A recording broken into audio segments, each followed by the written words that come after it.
Well, this morning's efforts have been quite productive. I've got all the low branches down from this tree. I've strung the rope around the top, pruned the branches from the neighbouring trees, and the next thing to do is to get the chainsaw onto that and bring it down. But before I do that, I'll have to take this load to the dump and then come back and probably park where I am there and stretch the cables onto the car or the trailer and apply the pressure on the tree so that it falls the right way. Well, the rope's on, the tension's on.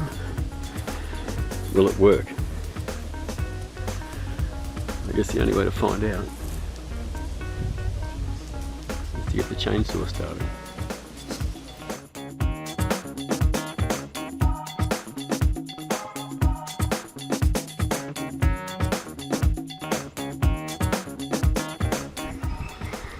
Well, the theory worked.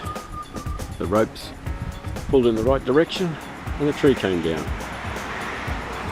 But I did need some help from my next door neighbour who came over and advised me that the way I had started the cut, it was more likely the tree was going to land on the roof.